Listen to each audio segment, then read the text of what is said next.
नमस्ते बच्चों, आज की इस वीडियो में अध्याय 4 बीजीय व्यंजक कक्षा 9वीं गणित ब्रिज कोर्स के लिए जो आपकी विद्यार्थी कार्य पुस्तिका है, इसके अध्याय 4 बीजीय व्यंजक का A to Z complete solution with explanation के साथ में आपको इस वीडियो में बताया जाएगा। जैसे कि बच्चों मैं आपको बता दूं, ये है आपकी ब्रिज कोर्स 2026-27 के लिए कक्षा 9वीं गणित की विद्यार्थी कार्य पुस्तिका। और टोटल इस बुक में बच्चों आपको 6 पार्ट दिए हैं। आज के इस वीडियो में हम आपके पार्ट 4 यानी कि अध्याय 4 बीजीय व्यंजक को सॉल्व करेंगे। ये बच्चों आपके 6वें सप्ताह का कार्य है। पेज नंबर 68 से लेके तो पेज नंबर 77 तक हमें देखने को मिलेगा। तो देख सकते हो बच्चों, बिना देर किए डायरेक्टली हम इस स्किप करके आ चुके हैं आपके पेज नंबर 68 पर। और यहाँ पे हमें दिया है अध्याय 4 बीजीय व्यंजक।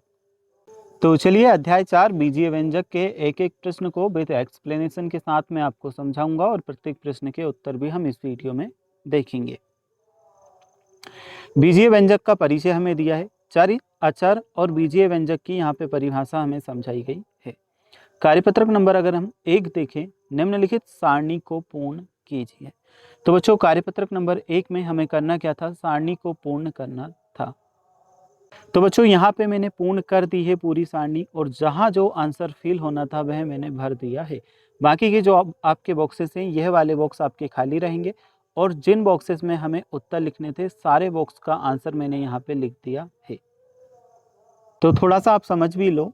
जैसे कि आप देख सकते हो, हमें दिया था व्यंजक 12 minus y minus 5 bye square. इसमें गुणनखंड x वाला पद नहीं था, इसलिए हमने इसे खाली छोड़ा। चर x का गुणांक भी कोई नहीं था, इसलिए इसे हमने खाली छोड़ा। गुणनखंड वाला y पद, तो y पद कौन सा है? माइनस वाई, इसलिए हमने माइनस वाई लिखा। चर y का गुणांक यहाँ पे हमारे पास में क्या है? -1 है, तो -1 लिखा। बाय एम स्क्वायर प्लस 5 हमें दिया था, तो x का गुणा x वाला पद नहीं था, चर वाला भी नहीं था, तो डायरेक्टली हमने बाय वाला लिखा, तो बाय एम स्क्वायर यहाँ पे आया। और प्लस का 5 तो नहीं पूछा, y का गुणांक पूछा था, तो एम स्क्वायर लिखा।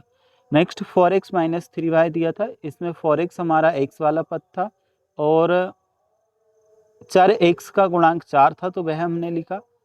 फिर गुणनखंड y वाला पूछा था, तो -3y यहाँ पे लिखा, और y का गुणांक -3 यहाँ लिखा। ऐसे ही करके बच्चों हमने जो चौथा, पांचवा, छठा, सातवां प्रश्न है, इन्हें भी सॉल्व किया है। तो सारे जो प्रश्नों के उत्तर है आप यहाँ से देख करके जो आपका कार्यपत्रक नंबर 1 है, इसमें फिल कर लेना, ठीक इसी प्रकार से। चलिए बच्चों, इसके बाद हम देखते हैं जो आपका कार्यपत्रक नंबर 2 है। बच्चों यहाँ से कार्यपत्रक नंबर 2 से सारे प्रश्नों के उत्तर मैंने ब्लू कलर यानी कि नीले कलर में लिख दिए हैं, ताकि आपको आंसर देखने में कोई दिक्कत ना आए। तो चलिए कार्यपत्रक नंबर 2 को सॉल्व करना स्टार्ट करते हैं। चरों, अचरों और अंकगणितीय संक्रियाओं का प्रयोग करते हुए बीजीय व्यंजक प्राप्त कीजिए। पहले नंबर का प्रश्न हमारे कार्यपत्रक नंबर 2 का कुछ इस तरह से दिया है। संख्याओं x और y का योग लिखिए। देखिए बच्चों, प्रश्न में हमसे बोला है x और y का योग, योग मतलब होता है प्लस, तो हमने x और y का योग इस तरह से लिखा। ओनली वन करना क्या है? x प्लस y, ये x और y का योग हो चुका है।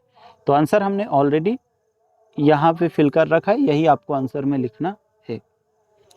नेक्स्ट है हमारे पास सेकंड नंबर का क्वेश्चन, संख्या y में से 5 को घटाना।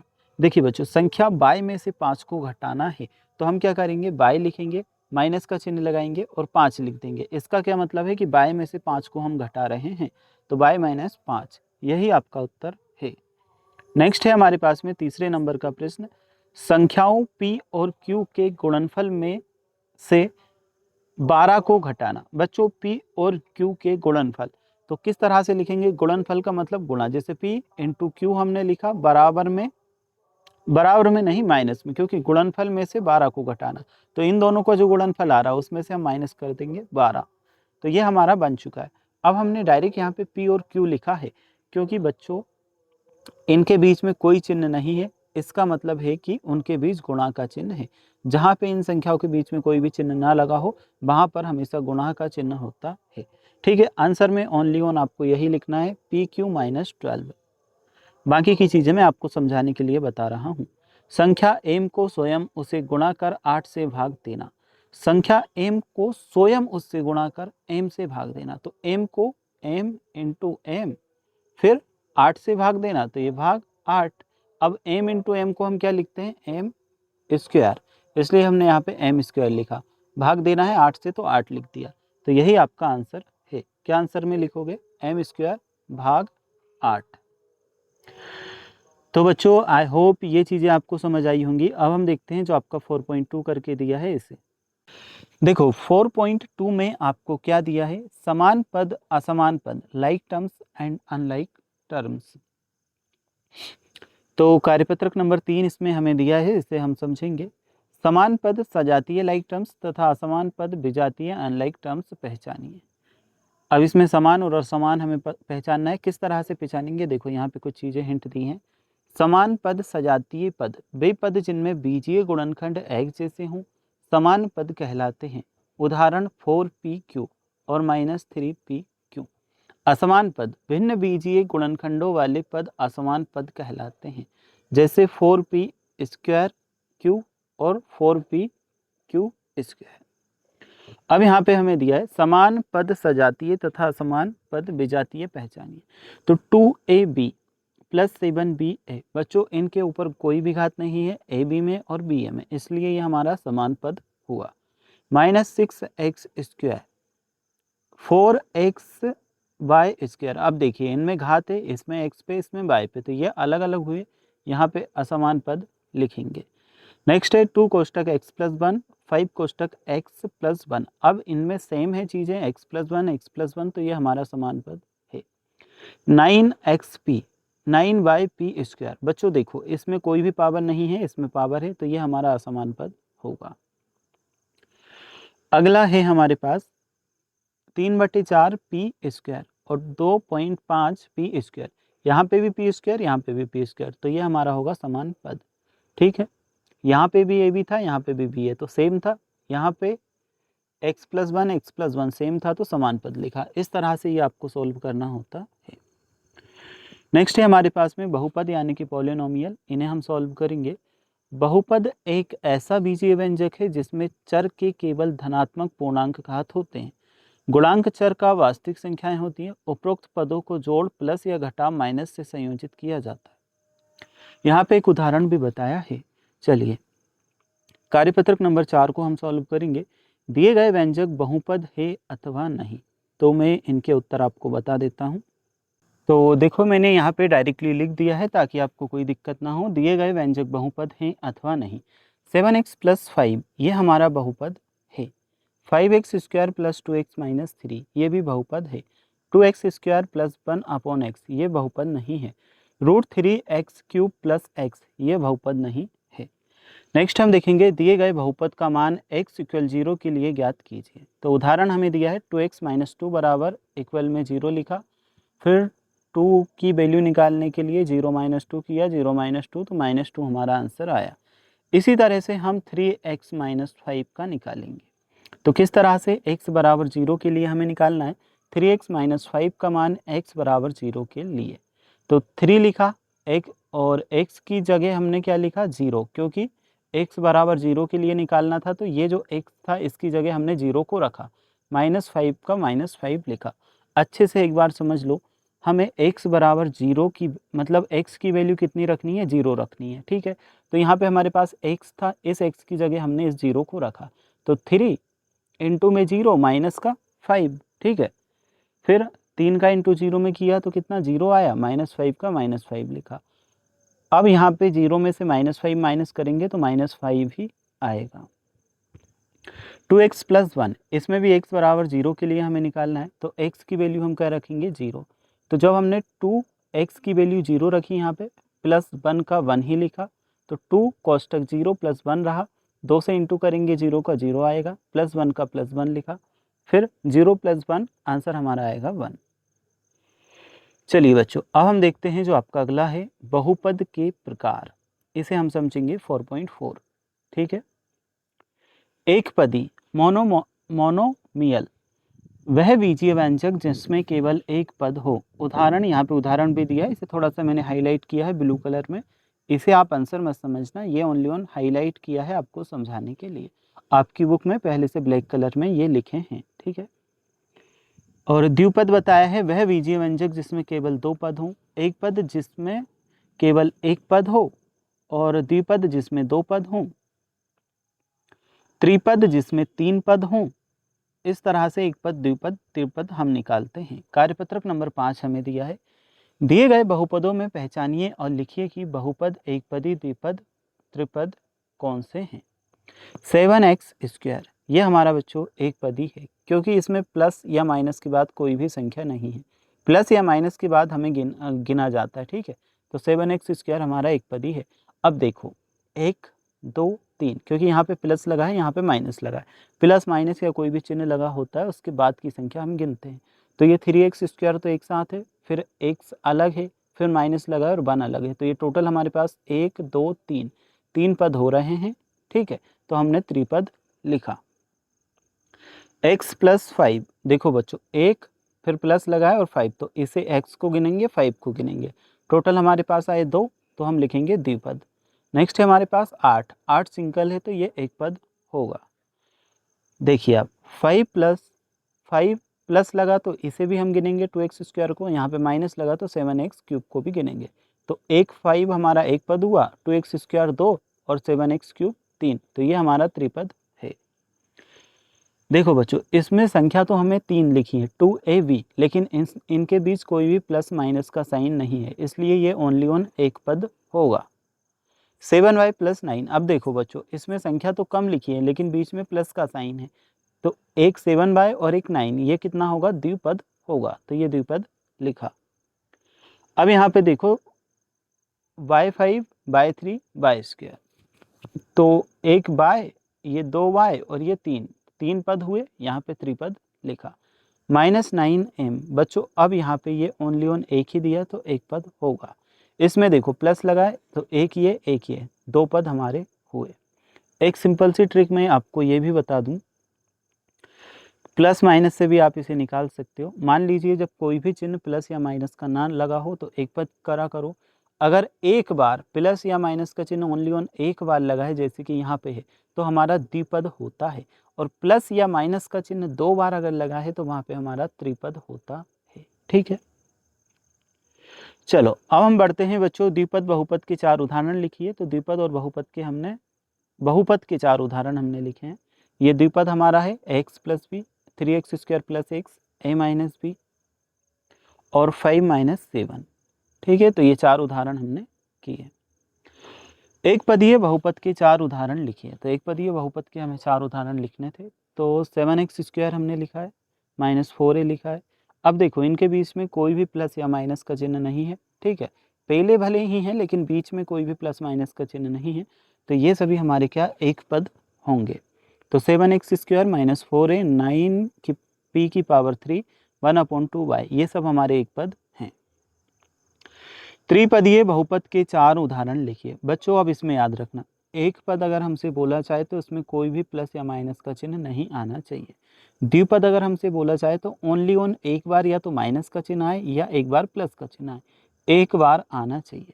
त्रिपद अगर हमसे बोला जाए तो 2 बार चिन्ह आने चाहिए, प्लस का आए चाहे माइनस का आए, लेकिन 2 बार आना चाहिए। जैसे कि त्रिपद हमसे बोला था तो एक बार प्लस का आया, 2 बार प्लस का आया, एक बार माइनस का आया, दूसरी बार प्लस का आया, तो 2 बार जरूर आना है, चाहे प्लस के आए चाहे माइनस के आए। तो यहाँ पे हमने क्या लिखा, x² + x + 1, यहाँ पे 2a² - 3a + 5। फिर यहाँ पे हमने लिखा p² + q² + r², यहाँ पे लिखा 4x² - 2x + 7। अब हमें सत्य असत्य बताने हैं, चलिए इसे हम सॉल्व करेंगे। 3a + b + 5 एक द्विपद है। तो देखो बच्चों 2 प्लस लगे हैं, मैंने अभी आपको बताया था 2 बार अगर प्लस आ रहा है तो वह हमारा त्रिपद होगा। तो ये बात हमारी क्या गलत है, इसलिए हमने असत्य लिखा। x⁻4 - 2x² एक द्विपद है। देखिए इसमें ओनली ऑन एक बार माइनस का चिन्ह आया है ना। एक बार जहाँ माइनस का चिन्ह आता है वह हमारा, एक बार माइनस या प्लस का चिन्ह आ रहा है तो वह द्विपद होगा। तो इसमें ओनली एक बार आया है तो ये द्विपद है, इसलिए ये बात सत्य है। -9x एक पद यानी कि मोनोमियल है। तो बच्चों ये बात सही है, क्यों? क्योंकि इसमें पहले लगा, बीच में अगर प्लस या माइनस का चिन्ह आता तो ये द्विपद होता, लेकिन पहले माइनस का लगा है इसलिए ये ओनली ऑन एक पद होगा। तो ये हमारा क्या है, सत्य है। 7m की पावर 5 प्लस 2m माइनस 1 एक त्रिपद है, तो ये बच्चों आपका त्रिपद है, सत्य है। क्यों? क्योंकि एक बार प्लस आया, एक बार माइनस आया, दो बार अगर चिन्ह आ रहा है तो वह हमारा त्रिपद होगा। 5x की पावर 2 प्लस 3 एक द्विपद है, एक बार अगर कोई भी प्लस या माइनस का चिन्ह आ रहा है तो वह हमारा द्विपद होता है, यानी कि ये भी हमारा सत्य है। चलो अब हम देखते हैं जो आपका अगला क्वेश्चन है, बीजीय व्यंजकों का योग एवं व्यवकलन। कार्यपत्रक नंबर 6 हमें दिया है, सजातीय पदों लाइक टर्म के गुणांकों के योग व्यवकलन द्वारा बीजीय व्यंजक का योग व्यवकलन। तो यहाँ पे हमारे पास कार्यपत्रक नंबर 6 आ जाता है। चलिए इसे हम सॉल्व करेंगे। कुछ इस तरह से हमें दिया है, दिए गए बहुपदों का योग ज्ञात कीजिए। 2x प्लस 9x हमें दिया था, 2x प्लस 9x को हम प्लस करेंगे तो 2 और 9 कितने होंगे, 11, x का ओनली x ही हम लिखेंगे। अब है next 3x square minus x square. देखिए ये माइनस एक्स स्क्वायर है, यानी कि एक एक्स स्क्वायर इसे काउंट करेंगे, इसे 3x स्क्वायर काउंट करेंगे, 3 में से एक जाएगा तो क्या बचेगा, 2, तो 2x स्क्वायर हमने यहाँ पे लिखा। Minus 2y square plus 7y square. अब यहाँ पे देखना बच्चों, माइनस प्लस क्या होगा, माइनस, तो माइनस 2y स्क्वायर में से माइनस प्लस का 7y स्क्वायर हम माइनस करेंगे, तो 7 में से जब हम 2 को माइनस करेंगे तो आएगा 5, तो हमने क्या लिखा, 5y स्क्वायर। साइन हमेशा उस संख्या के आगे का लगता है जो संख्या बड़ी है, यहाँ पे 7y स्क्वायर बड़ा है इसलिए हमने साइन प्लस का यहाँ पे लगाया है। 2p square plus 3p square. अब बच्चों 2 और 3 5 हो जाएंगे, 5p स्क्वायर आएगा। ओनली ऑन संख्या काउंट होती है प्लस करने में, और ये जो सेम संख्या होती है ये एज इट इज यानी कि सेम रहती है। दिए गए बहुपदों का योग ज्ञात कीजिए। 3x square plus 4x plus 2x square plus 6x। इन्हें हमें ओनली ऑन प्लस करना है, कुछ भी नहीं करना। किस तरह से करेंगे चलिए देखते हैं। देखो बच्चों यहाँ पे 3 और 2 को हम प्लस करेंगे तो क्या आएगा, 5, एक्स स्क्वायर का तो एक्स स्क्वायर ही लिखेंगे।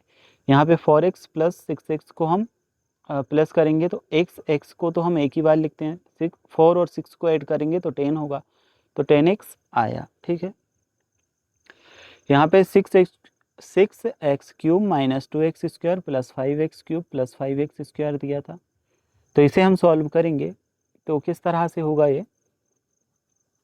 सबसे पहले तो बच्चों हमने यहाँ पे पक्षांतर किया है, ये माइनस जो 2x स्क्वायर था इसे हमने जो 5x स्क्वायर था इसके साथ में किया, और मतलब सेम पावर वालों को एक साइड हमने किया है।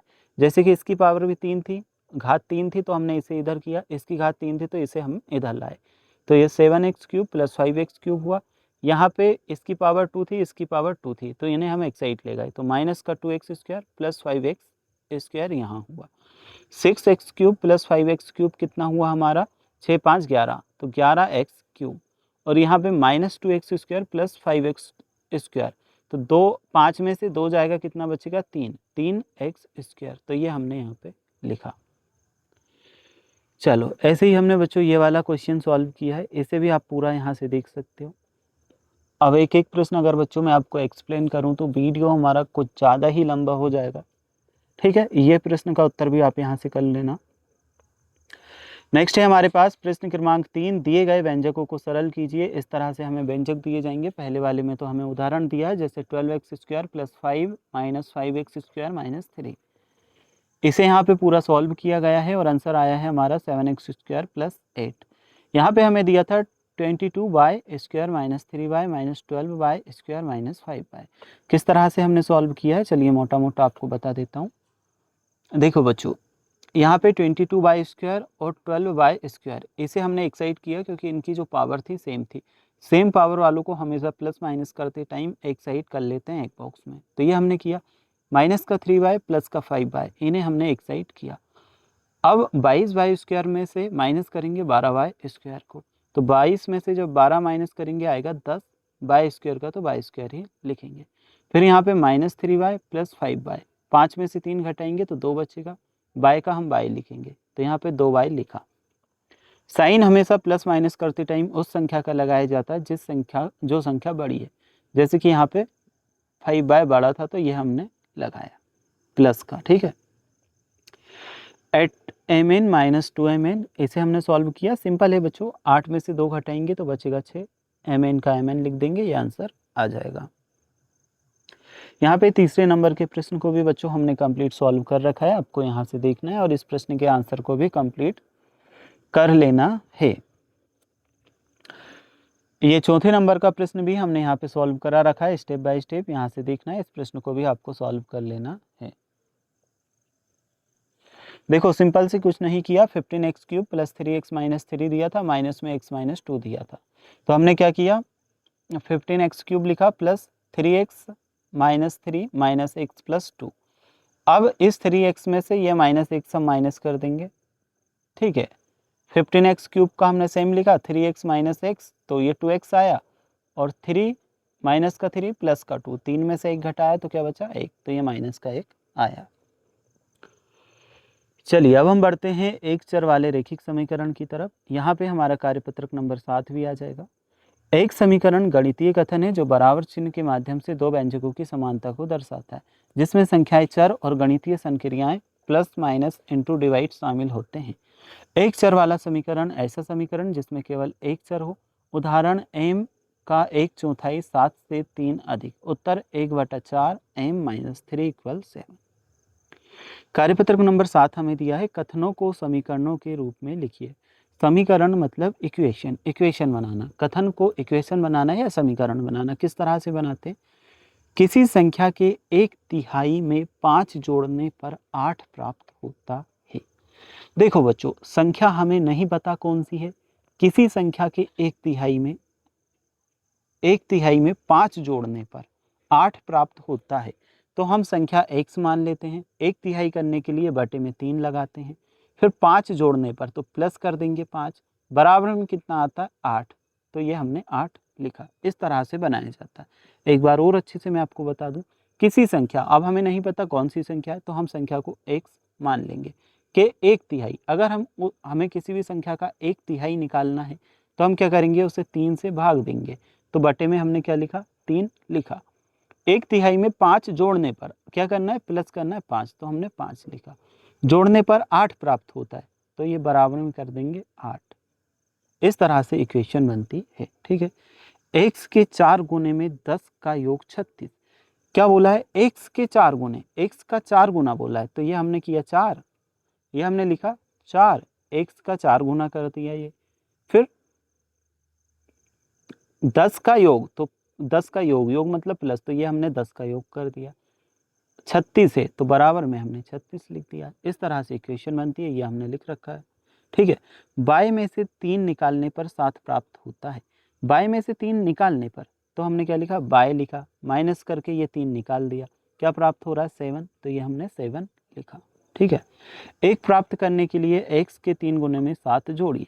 x के 3 गुने में तो 3x कर देंगे, ये x का 3 गुना हो चुका है, 7 जोड़ना है 7 जोड़ देंगे, बराबर में क्या आ रहा है 1, तो 1 लिख देंगे। एक संख्या p का 4 गुना 20 है। एक संख्या p का 4 गुना 20 है।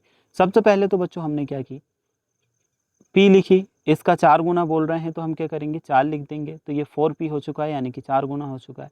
इक्वल में हम 20 लिख देंगे, बस ये हमारा सोल्व हो चुका है। चलो अब हमारे पास है 4.7, एक चर वाले रैखिक समीकरण हमें दिया है, इसे हम सॉल्व करेंगे। ऐसा समीकरण जिसमें चर की अधिकतम घात 1 है उसे हम रैखिक समीकरण कहते हैं, ठीक है। और रैखिक समीकरण का हल चर का वह मान जिसके लिए समीकरण संतुष्ट होता है, समीकरण का हल कहलाता है। यहाँ पे कार्यपत्रक नंबर 8 दिया है, इसे हम सॉल्व करते हैं। दिए गए समीकरणों में एक चर वाले रैखिक समीकरण छांट कर लिखिए। बच्चों, जिसकी पावर 1 हो वह हमारा एक चर रैखिक समीकरण होता है। जैसे कि देखो, इसमें पावर कुछ भी नहीं थी, कुछ भी जब पावर नहीं होती तो रैखिक समीकरण होता है ना। एक पावर हम मानते हैं, इसलिए ये रैखिक समीकरण है। इसमें 2 पावर है तो रैखिक समीकरण नहीं होगा। इसमें ओनली वन एक ही पावर है, जैसे कि x के ऊपर कोई पावर नहीं है, x के ऊपर यहाँ भी कोई पावर नहीं है, तो ये हमारा रैखिक समीकरण होगा। इसमें बच्चों x² आ रहा है, तो ये हमारा रैखिक समीकरण नहीं है। इसमें y की पावर 2 है, y की पावर 3, y की पावर 5, तो ये भी हमारा रैखिक समीकरण नहीं है। जहाँ कोई भी पावर न लगी हो बहुपद में, वहाँ हमारा रैखिक समीकरण होगा। जहाँ पे कहीं पर भी पावर आ जाती है वह हमारा रैखिक समीकरण नहीं होगा। इसमें भी कोई पावर नहीं है, इसलिए रैखिक समीकरण है।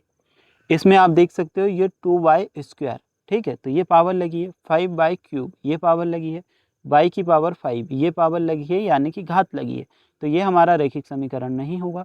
जहाँ पे घात नहीं लगी होती वह हमारा रैखिक समीकरण होता है। और कोई भी घात नहीं होती, जैसे 5a लिखा है तो हम इसे 1 घात मानते हैं, 5a की पावर 1। ठीक है, अब रैखिक समीकरण है, रैखिक समीकरण नहीं है, ये हमने यहाँ पे भी लिख दिया। आप यहाँ से इस तरह से उत्तर में लिख भी सकते हैं। चलो अब हम देखते हैं जो आपका अगला क्वेश्चन दिया है इसे। दिए गए समीकरण का हल ज्ञात करें। 5x + 10 = 0। तो इसे हमें सॉल्व करना था। 5x = 0 - 10 किया। इसमें क्या करते हैं बच्चों, हम 10 वाली संख्या को हम इधर लाए, क्योंकि x वाली संख्या को अलग सॉल्व करते हैं, नॉर्मल जो शब्द होते हैं उन्हें अलग। तो x की वैल्यू भी हमें निकालनी है। 5x - 10, थोड़ा सा अच्छे से मैं आपको समझा देता हूँ, ठीक है, ताकि आपको ज़िंदगी भर याद रहे। हमें दिया था यहाँ पे 5x + 10 = 0। इसे सॉल्व करने के लिए हम क्या करते हैं, 5x ये तो हमने इधर ही लिखा, लेकिन 10 का हम पक्षांतर करेंगे। तो 10 हमारा जैसे बराबर लगा दिया, 10 का पक्षांतर किया तो बराबर उठ के इधर, बराबर के 0 के भी कहाँ जाएगा, जैसे 0 तो लिखी ही है, इधर जाएगा। अभी 10 प्लस का है, जब हम बराबर के इधर 10 को ले जाते हैं तो वह हमारा हो जाता है माइनस का। तो ये हमने -10 लिखा। ठीक है, 5x = 0 - 10 हमारे पास आ चुका है। अब इस 0 में से माइनस करेंगे 10 को तो कुछ भी नहीं होगा, -10 का -10 ही रहेगा। तो 5x = -10 हमने लिखा। अब क्या करना है बच्चों, हमें x की वैल्यू निकालनी है। तो ये जो 5 है इसका भी हम पक्षांतर करेंगे, लेकिन 5x के किस में है, इनटू में है। जब यहाँ पे दो संख्याओं के बीच कोई भी साइन ना लगा हो तो हमेशा इनटू यानी कि मल्टीप्लाई का साइन हम मानते हैं। ठीक है, तो हम 5 का भी क्या करेंगे, पक्षांतर करेंगे। अभी 5 इनटू में है, जब हम संख्या का पक्षांतर करते हैं तो साइन चेंज होता है, इनटू की जगह डिवाइड होता है, प्लस माइनस, प्लस अगर है तो माइनस होता है, इनटू अगर है तो डिवाइड होता है, माइनस अगर है तो प्लस होता है, डिवाइड अगर है तो इनटू में जाता है। तो ये जो 5 है वह x के इनटू में है। जब हम इसका पक्षांतर करेंगे तो ये उठ के सीधा इसके डिवाइड में जाएगा। ठीक है, तो हमने x यहीं लिखा, 5 का पक्षांतर किया, 10 माइनस का यहीं लिखा, ये इसके बटे में जाएगा, 5 लिखा।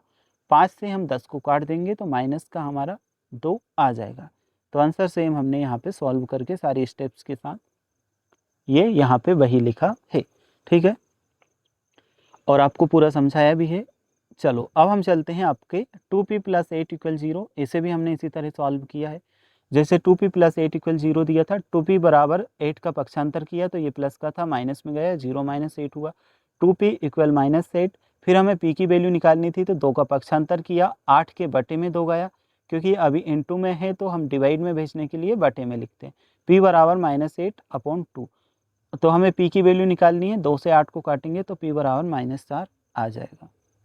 ऐसे ही x - 5 = किया तो ये हमारा x की वैल्यू हमें निकालनी थी, तो -5 का हमने पक्षांतर किया तो इधर आया, इधर आने पे माइनस का था 5, प्लस का हुआ तो 2 + 5 हुआ। x की वैल्यू निकालनी थी, 5 + 2 को हमने प्लस किया तो 7 आया। फिर आपका बच्चों तीसरे नंबर का प्रश्न है, इसे भी आप यहाँ से देख लो। इसे भी हमने सेम तरह से सॉल्व किया है। 3y + 5 को भी हमने सेम तरह से सॉल्व किया है। अगला हमारा है ये 3 + 2p = 3, इसे भी हमने ऐसे ही सॉल्व किया है। सबसे पहले हम बच्चों क्या करेंगे, 3 का पक्षांतर करेंगे, 3 इधर प्लस का है तो माइनस में जाएगा, तो 2p 3 का पक्षांतर कर दिया तो ये 3 तो ऑलरेडी था, इसका पक्षांतर करेंगे तो माइनस के 3 में जाएगा। 2p 3 में से 3 घटाया, 0 बचा। अब हमें क्या करना है, p की वैल्यू निकालनी है तो 2 का भी पक्षांतर करेंगे। तो p हमने लिखा, 0 के अपन में 2 गया, 2 से 0 में भाग दिया, 0 आया, तो p की वैल्यू यहाँ पे आई 0। तो बच्चा पार्टी ये आपका हो चुका है सॉल्व, पूरा हम कंप्लीट कर चुके हैं विथ एक्सप्लेनेशन के साथ में। अध्याय 4 और सप्ताह 6 आपका कंप्लीट हो चुका है इस वीडियो में।